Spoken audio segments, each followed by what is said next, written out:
Hello friends, this is YouTube study channel और मैं हूं हरलीन भारद्वाज।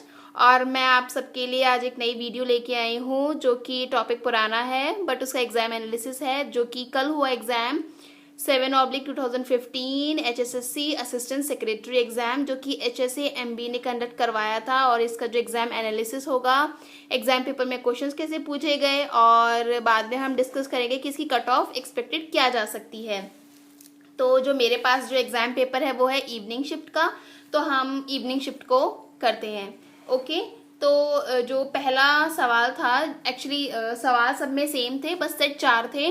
तो मेरे पास जो क्वेश्चन पेपर है मैं उससे आपको कंडक्ट करवा देती हूँ और बिना टाइम वेस्ट किए जल्दी से बता देती हूँ। Please like, share, comment and subscribe, क्योंकि मेरा चैनल सब्सक्राइब करोगे तो सबसे पहली बात वो फ्री है, वो तो आपको ही पता है। लेकिन दूसरी बात ये भी है कि मैं जितनी भी नई वीडियोस बनाऊंगी आपके पास तभी की तभी उसका एक नोटिफिकेशन पहुंच जाएगा, जैसे ही आप सब्सक्राइब करोगे और बेल आइकन को दबाओगे। और सब्सक्राइब करना अच्छा भी है, फायदेमंद है, मतलब ये तो पता लग रहा है ना कि सामने वाले ने वीडियो बनाई है, तो मुझे पता लग जाएगा और मैं उसे देख लूंगा या देख लूंगी अगर आपको फायदा मिलता है तो लाइक, शेयर एंड कमेंट करना बहुत ज़्यादा ज़रूरी, क्योंकि कमेंट करने से क्या पता लगता है, सामने वाले को पता लगता है मुझे और वीडियोस बनानी चाहिए, किस टॉपिक बनानी चाहिए या नहीं बनानी चाहिए।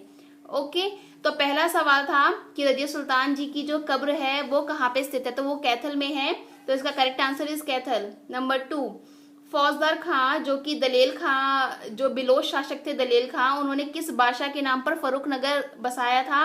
बहुत ज़्यादा डिफिकल्ट क्वेश्चन है, क्योंकि जो चारों ऑप्शन है उस पे लोगों को थोड़ा सा मतलब वो हरियाणवी वर्ड बिचल गए, क्योंकि फिरोज शाह तुगलक भी लग रहा था और फरुखदीन अहमद भी लग रहा था, लेकिन इसका जो करेक्ट आंसर है वो है फर्रुखशियर, जो कि ऑप्शन डी था। नेक्स्ट, शक्तिशाली वर्धन वंश का उदय हरियाणा में कहां पर हुआ था, दैट इज स्थानेश्वर या फिर स्थानेश्वर। अगला सवाल, पानीपत नगर 31 अक्टूबर 1989 में किस डिस्ट्रिक्ट से कटकर बना, एक्सट्रैक्ट किससे हुआ या किसके अंडर आता था, तो वो था करनाल। ठीक है। 1857 के स्वतंत्रता संग्राम के समय गुरुग्राम के कलेक्टर कौन थे। देखिए, ये जो सवाल है इसमें से जो चारों ऑप्शन दे रखे हैं ना, इनमें से कोई भी करेक्ट नहीं है, बट अगर आप डी पर जाओ तो उसमें उनका सरनेम फोर्ड दे रखा है। असलियत में उनका नाम था मिस्टर विलियम फोर्ड, और मुझे नहीं पता, क्या पता उनका रियल नेम MR फोर्ड भी हो सकता है। तो बुक्स के according the name is William Ford. देखते हैं इसका आंसर HSSC क्या देती है। अगला सवाल, मैदानी भाग का समुद्र तल से कितनी ऊंचाई पर स्थित है, वो है 700 से 900 मीटर, ऑप्शन ए। नेक्स्ट, सबसे प्राचीन नहर आपको पता ही है, पश्चिमी यमुना नहर हरियाणा की। बड़कल झील का निर्माण 1947 जब हम आजाद हो रहे थे तब बड़कल झील का निर्माण किया गया था। हरियाणा में टोटल कितने विलेज हैं, दैट इज 6841, इतने विलेज हैं। उसके बाद क्या है कि हमारे जो हरियाणा में सबसे ज्यादा खुम्बी की फसल का उत्पादन कहाँ पे किया जाता है, वो किया जाता है सोनीपत में। और मैं आपको बता दूं कि खुम्बी में भारत में हरियाणा तो अग्रणी है ही, और सोनीपत का भी प्लेस बहुत ज़्यादा ऊपर आता है, शायद फर्स्ट या सेकंड में ही आता है। हिसार में जो अश्व स्टेलियन केंद्र है वो है टोहाना में। कहाँ पे है, टोहाना में। ओके, हरियाणा के कौन से जिले की जो सीमा है वो किसी और से नहीं लगती, वो है रोहतक। और उसके बाद जो है गरीब कल्याण, लड़कियों के कल्याण हेतु जो परियोजना चलाई गई थी, ये एक्चुअली 1984 में शुरू हुई थी। तो इसमें ही बहुत बड़ा कंफ्यूजन था कि आप अपनी बेटी अपना धन लगाएं या ना लगाएं, क्योंकि अभी उनकी एक नई स्कीम आई है सरकार की, आपकी बेटी हमारी बेटी। तो मतलब लोगों को लगा कि हो सकता है कि ये हो और इन्होंने बदल कर ऐसा दे दिया, लेकिन इसका जो करेक्ट आंसर है वो है अपनी बेटी अपना धन, ऑप्शन सी। अगला, प्रत्येक गांव में बिजली पहुंचाने का कार्य कब तक पूर्ण हो गया था, वो हुआ था 29 नवंबर 1970। गीता जुस्सी जी दौड़ से संबंध रखती हैं, दौड़ है इसका सही आंसर। और श्री विशंबरनाथ कौशिक जी का जो जन्म हुआ था वो अंबाला छावनी में हुआ था। कहाँ हुआ था, अंबाला छावनी में। अगला सवाल, जो एंशियंट शिवा टेम्पल है, जो जिसमें बाबा ठंडीपुरी की जो टॉम्ब बनी हुई है, यानी उनकी जो कब्र बनी हुई है, वो कहाँ स्थित है, वो है पुंडरिक तीर्थ में स्थित। ठीक है, पुंडरिक तीर्थ। अगला, लाल मस्जिद अकबर जी ने बनवाई थी, आदि बद्री है यमुनानगर में। ठीक है। उसके बाद है कि अमीन नामक जो प्राचीन जो गांव है, देखिए सबसे पहली बात इन्होंने स्टार्टिंग में ही महाभारत काल दे दिया, तो महाभारत काल से रिलेटेड सारी चीजें मोस्टली कुरुक्षेत्र में ही पड़ती है। तो अमीन गांव का जो आंसर है वो है कुरुक्षेत्र। मटिया किला कहाँ बना था, वो था पलवल में।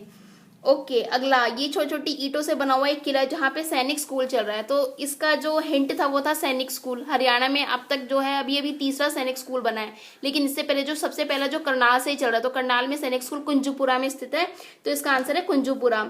श्री कृष्ण संग्रहालय जो है वो है कुरुक्षेत्र में स्थित।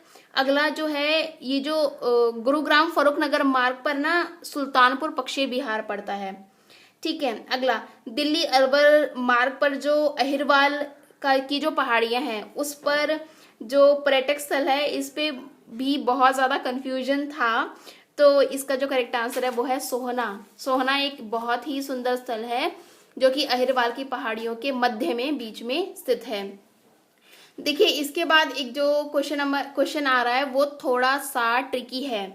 क्यों ट्रिकी है? क्योंकि उसका ये मैथ्स का सवाल है, जिसका जो पहला था, ये किसी त्रिभुज के शीर्ष से उसकी विपरीत भुजा पर खींचा गया लंब शीर्षलंब होता है। तो ये इंग्लिश में भी दे रखा है इसका, altitude is the perpendicular drawn to a side of a triangle from the vertex opposite to that side. Option 1 is correct, लेकिन ऑप्शन 2 जो इन सेंटर है ना, एक होता है सर्कम सेंटर और एक होता है इन सेंटर, तो ना इसमें कंफ्यूजन है कि वो करेक्ट किसको करेंगे। तो इसको आप डाउट में रख दीजिए। वो लोग आपको जो भी लिस्ट दे रहे हैं, या फिर आप लोगों में से ही जो मैथ्स को बहुत अच्छे से जानते हैं, तो प्लीज आप वो कमेंट कर सकते हैं कि इसका ऑप्शन आप क्या लगाएंगे करेक्ट। और मेरे हिसाब से both 1 and 2 true. Next is triangle, quadrilateral, ये जो त्रिभुज चतुर्भुज है ये सब कहलाते हैं बहुभुज। अगला, ए बी और सी डी में जो समांतर रेखाएं हैं वो पूछी हुई थी, तो इन्होंने ये 2 पैरेलल रेज दे रखी है। ठीक है, ये ए बी और सी डी है, ए बी और सी डी, ये 50 डिग्री दे रखा है। सवाल में पूछा हुआ ये कितना होगा, तो आपको पता है ये टोटल कितना होता है, 180 डिग्री के बराबर होता है। तो अगर ये 180 डिग्री, और देखिए एक रूल होता है ट्रायंगल का, ये एंगल हमेशा इस एंगल के बराबर होगा, ऐसे ये एंगल हमेशा इस एंगल के बराबर होगा, तो ये निकाल दीजिए, 180 - 50 = 130। तो इसका ये 130 हो गया, तो ये भी 130 हो गया। ओके, ये सवाल भी हो गया। अगला क्या था, ये जो एडी और एडी को पैरेलल दे रखा था बीसी के। ठीक है, एडी को पैरेलल दे रखा था बीसी के, और इन्होंने एक्स की वैल्यू पूछी थी। देखिए, सवाल में बहुत ज्यादा कंफ्यूजन है, क्योंकि ये सवाल पूरा पूरा क्लियर नहीं है। ठीक है, एक और जब वैल्यू दे देते तो ये सवाल क्लियर बन जाता। इसका सही जवाब तो 8 आ रहा है, लेकिन उसके बाद वो 8 के बाद 9 होगा या 8 के साथ 7 होगा, ये किसी को भी नहीं पता, तो इसको भी आप डाउट में रखेंगे। अगला 30th क्वेश्चन, देखिए वो ये बाइसाइकिल का जो व्हील था उसमें 5000 रिवोल्यूशन हो रही थी 11 किलोमीटर में, तो इसका आंसर जो आएगा वो 1 hour = में 2 pi r करके आएगा। और अगर यहाँ पे ये 5000 रिवोल्यूशन दी है उसने, तो ये बन जाएगा 2 × 22 × 7, और जो r की जो वैल्यू है वो दे रखी, वो ये 5000 दे रखी है, और ये किसके बराबर आ जाएगा। देखिए, ये दे रखा है 11 किलोमीटर, लेकिन हमें ये जो हमें जो आंसर इसने पूछा हुआ है वो सेंटीमीटर में पूछा है। तो सबसे पहले आप क्या करोगे, 11 किलोमीटर को क्या करोगे, मीटर में करोगे।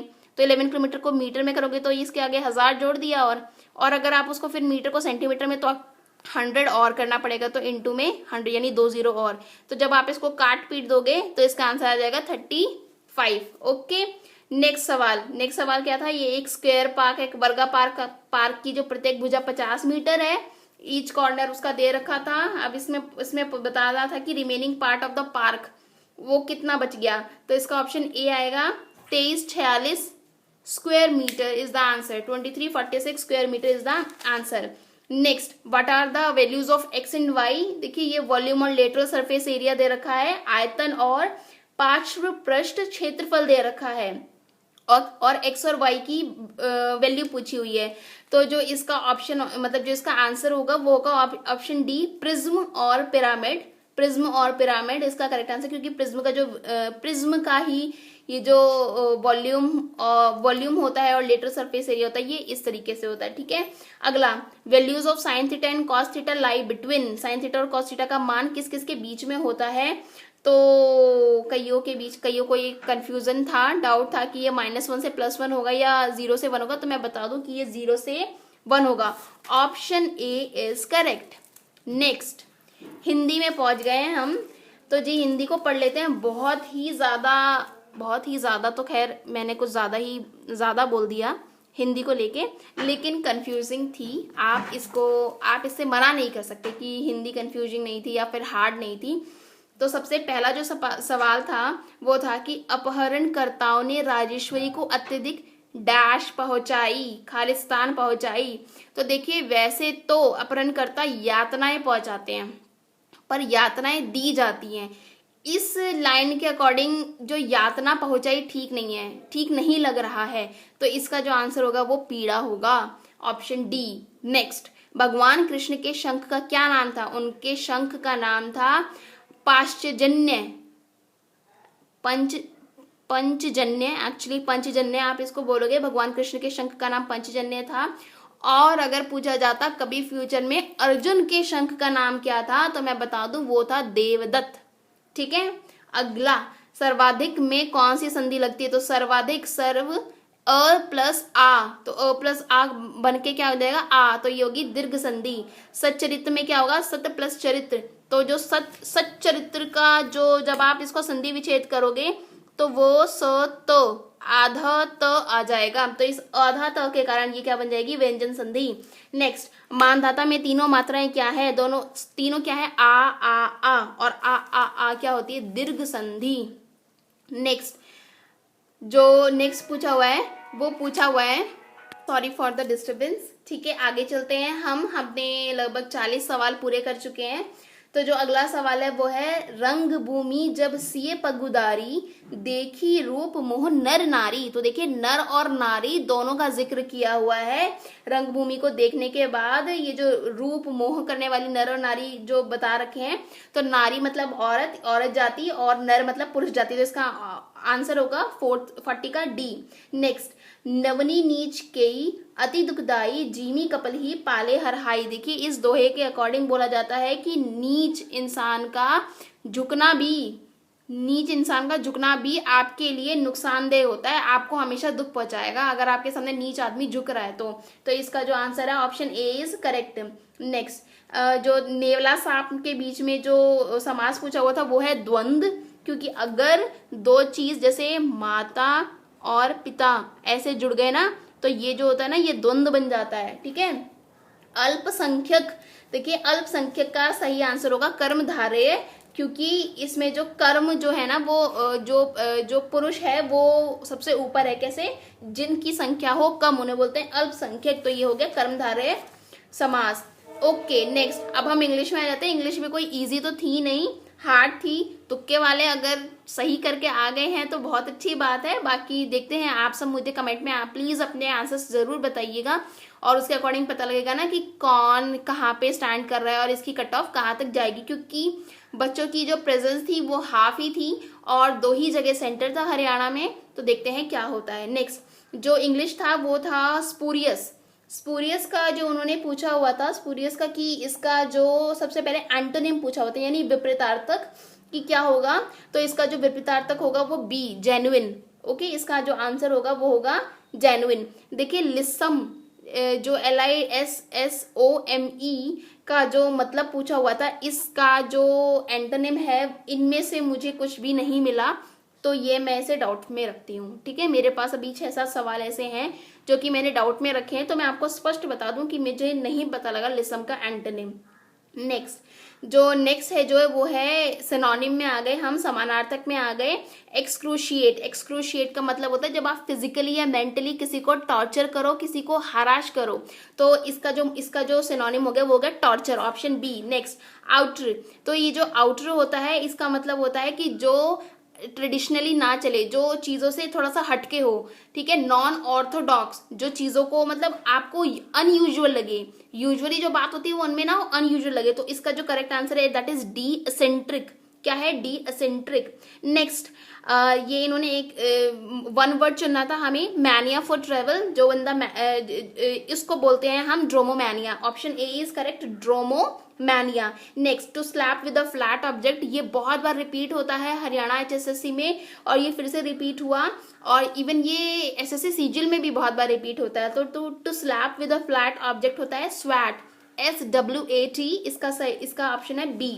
Okay next, to be in abeyance. Abeyance क्या होता है, एक सस्पेंशन की स्टेज हो जाती है। अबेयंस का मतलब मैं आपको बता दूं, सस्पेंशन की स्टेज मतलब आपको ना समझ में, मतलब हर चीज ना रुक जाती है।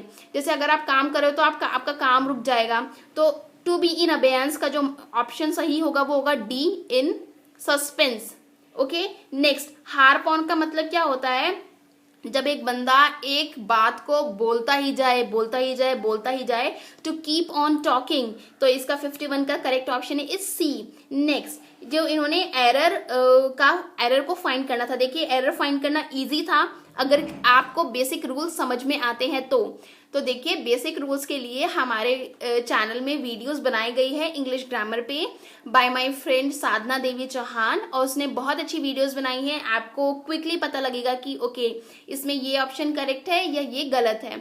ठीक है, तो आप प्लीज मेरे यूट्यूब स्टडी चैनल को विजिट कीजिए और वहां से आपको वहां पे आप इंग्लिश ग्रामर की वीडियोस देखिए और बहुत मजा आएगा एक्चुअली देखने में, क्योंकि वो बिल्कुल बिगिनिंग से समझा रही है, इंग्लिश प्लस हिंदी दोनों से ही वो समझा रही है, और उसकी इंग्लिश और हिंदी दोनों ही बहुत अच्छी है। तो आप प्लीज जाके देखिएगा। ठीक है, मैं क्वेश्चन पे आ जाती हूँ कि the ruling party stood for implementation of the bill and was ready to stake their political existence. एक बात बताइए, जब रूलिंग पार्टी एक ही है तो वो अपनी स्टेक, अपना जो हक है वो देयर कैसे रख देगी। मतलब देयर तो मतलब दो या दो से अधिक के लोगों के लिए देयर यूज होता है, तो the ruling party is one ना, सिंगल है, तो ये आएगा इट्स। तो इसका आंसर क्या होगा, the ruling party stood for implementation of the bill and was ready to stake its political existence. तो option C is wrong.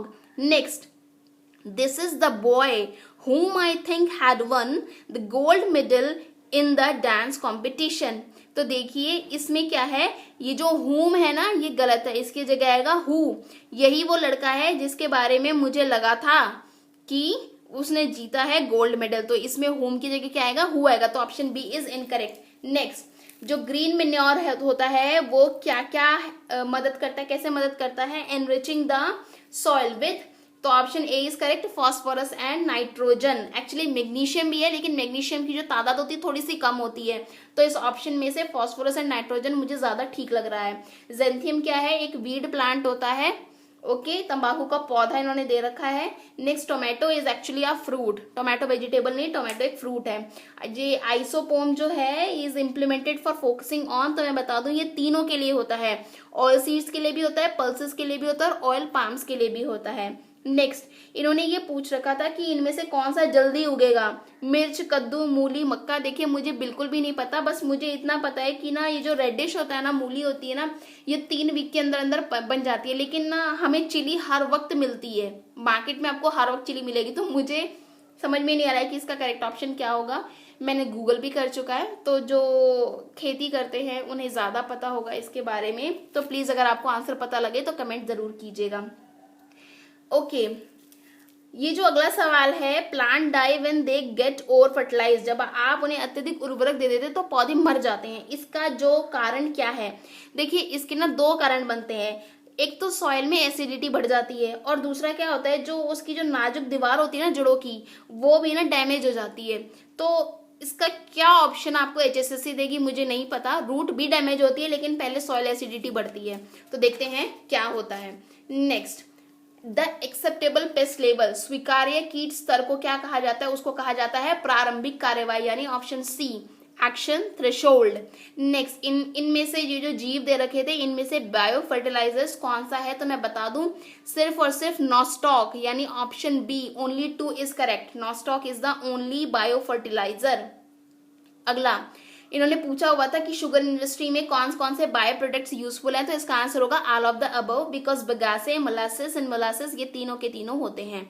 Next, ये जो white, green and blue revolution पे इतना बड़ा पैराग्राफ दे रखा था और उसके ऊपर बता रखा था कि हमें क्या चीज उपयोगी हो सकती है, कि हम वातावरण को नुकसान पहुंचाए, किस चीज से संतुलन बना सकते हैं। तो देखिए इसका जो करेक्ट आंसर होगा वो होगा स्थायी अभ्यास, सस्टेनेबल प्रैक्टिसेस जो होती है ना, उसी से हम वातावरण को बिना नुकसान। सस्टेनेबल प्रैक्टिसेस या सस्टेनेबल डेवलपमेंट का जो डेफिनेशन है वो होती यही है कि गेट द मैक्सिमम या extract maximum from the environment without harming it. तो सस्टेनेबल डेवलपमेंट, तो ये जो सस्टेनेबल प्रैक्टिसेस मेरे अकॉर्डिंग द करेक्ट आंसर। बच्चों ने ज्यादातर ने, जब मैंने पूछा तो उन्होंने एग्रीकल्चर साइंसेज लगाया था, तो HSSC को देखते हैं कि वो किसे करेक्ट करता है। अगला, ये जो वीट का दे रखा था ना कि दैट इज ट्रिटिकम एस्टिवियम, तो ये क्या प्लांट है, मतलब ये कैसा पौधा है। देखिए प्लॉइडी क्या होता है, ये जो प्लॉइड पूछा हुआ था, तो मैं प्लॉइडी बता देती हूँ। प्लॉइडी क्या होता है, क्रोमोसोम नंबर होते हैं हर एक में अपने, जैसे इंसानों में क्या होता है 23/2, ठीक है, तो ऐसे ही वीट में होते हैं। तो मैं बता दूं, कुछ वीट डिप्लॉइड होते हैं, कुछ टेट्राप्लॉइड होते हैं और कुछ हेक्साप्लॉइड होते हैं। तो इनमें से क्या ऑप्शन करेक्ट है, इट्स मतलब भगवान जाने या फिर HSSC जाने, इससे ज्यादा मैं क्या बताऊं। अगला सवाल, ग्रेप्स का जो नेशनल रिसर्च सेंटर है वो कहाँ है, वो है पुणे में। अगला, जेल मीटर किसके लिए, पेक्टिन लेवल को टेस्ट करने के लिए जेल मीटर का टेस्ट होता है। अगला, Indian Institute of Vegetable Research is in Varanasi. अगला, minimum support price should be declared. देखिए शुड बी, करना चाहिए, बहुत फर्क होता है कब किया जाता है या करना चाहिए में। तो इसका सही ऑप्शन होगा सी, बिफोर प्लांटेशन, यानी फसल बुआई से पहले। क्यों करना चाहिए, क्योंकि फसल बुआई से पहले अगर बता देंगे कि अगर आप दाल उगाएंगे तो दालों को हम मान लो 1000 पर क्विंटल लेंगे, तो लोगों में आकर्षण होता है, मतलब जो किसान होते हैं उनमें ऐसा होता है कि अच्छा मैं ये उगाऊंगा तो मुझे इससे ज्यादा पैसा बनेगा, मैं ये उगाऊंगा उससे ज्यादा पैसा बनेगा। तो हमेशा गवर्नमेंट को जो ज्यादा जिसकी फसल चाहिए होती है वो उसमें मिनिमम सपोर्ट प्राइस को थोड़ा बहुत इंक्रीज करके दे देता है, ठीक है, बैलेंस बनाने के लिए। तो शुड बी डिक्लेयर्ड में option C is correct, before plantation. अगला, जो व्हीट में जो प्रोटीन होता है उसे बोलते हैं हम ग्लूटेन। ओके, नेक्स्ट, मेक्सिको से हमने कौन कौन सी वैरायटी मंगवाई, S227, सोनोरा 64, तो all of the above is the correct answer.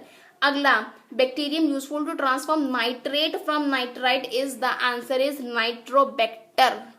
Okay, Nitrobacter is the correct answer. Soya province of India कहते हैं मध्य प्रदेश को। अगला, पौधों में प्राप्त फॉस्फोरस से क्या हो जाता है, मृदा का पीएच बढ़ जाता है, एसिडिटी हो जाता है, एसिड ज्यादा हो जाता है। ओके, नेक्स्ट, महाभारत का ओरिजिनल नेम क्या है, जय संहिता। अगला, गौरा किसने लिखी, रविंद्रनाथ टैगोर ने लिखी है, उनकी बहुत ही फेमस बुक है गौरा, रविंद्रनाथ टैगोर। नेक्स्ट, जो डांस करने वाली गर्ल थी, प्रसिद्ध नृत्यता कन्या, वो बनी हुई थी भाई कांस्य धातु की, ब्रॉन्ज का जो स्टैचू था ये। अगला, ऋग्वेद में कौन सी रिवर सबसे ज्यादा मेंशन है, that is Saraswati. World Cancer Day मनाया जाता है 4 फरवरी को।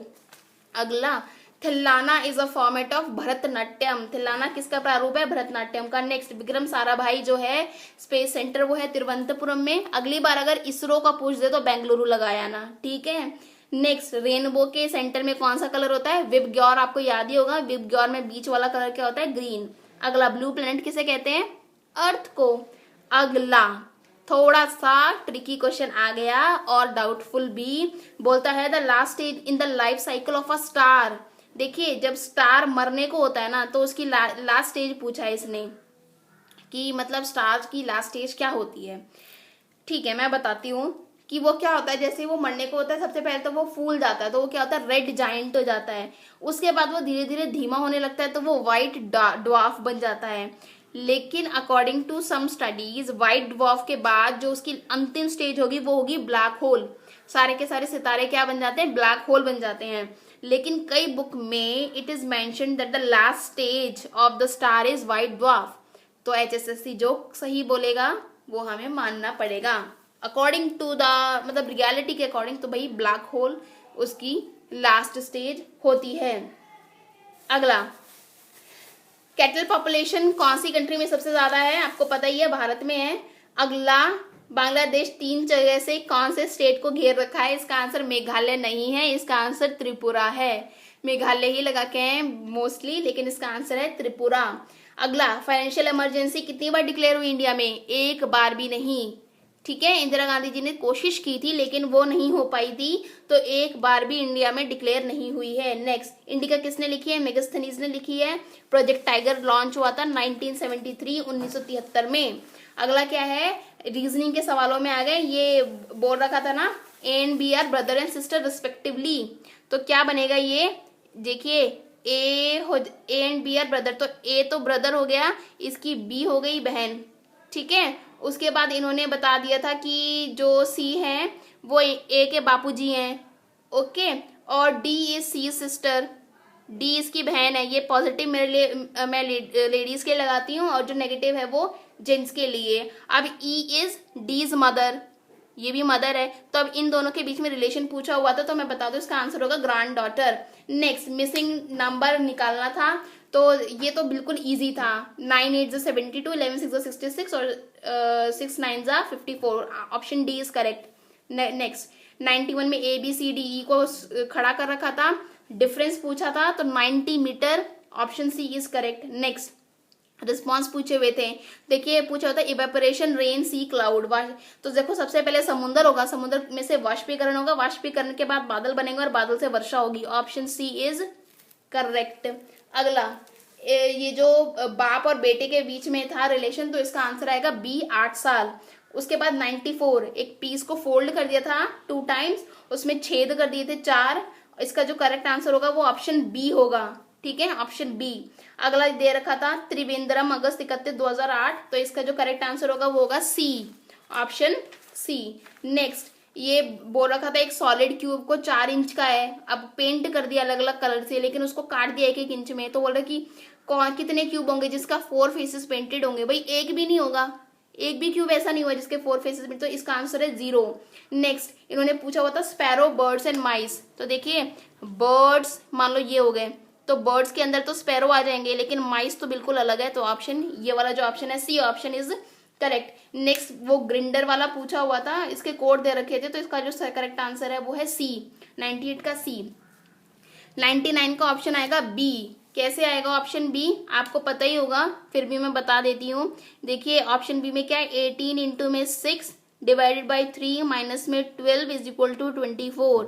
ये कट गया, 3 6 18, 6 6 36 माइनस में 12 इज इक्वल टू 24 हो गया ना, 24 इज इक्वल टू में 24, तो ये आंसर हो गया इसका बी। अगला जो सवाल था 100 का वो बिल्कुल सिंपल था, जो थी चीजें उसको रिवर्स में लिखा हुआ था इन लोगों ने, तो रिवर्स में क्या आ गया था, रिवर्स में आ गया था 247। आपका पूरा पेपर कंप्लीट।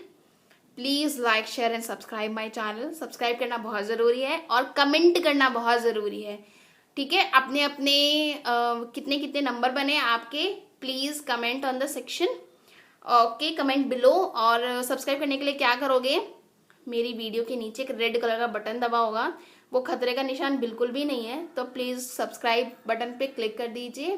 और जैसे आप उसे क्लिक करोगे उसके बगल में एक बेल आइकन दबा होगा, बेल आइकन पे भी क्लिक कर दीजिए ताकि मेरी जितनी भी वीडियोस और नोटिफिकेशंस है वो आपको मिल जाए।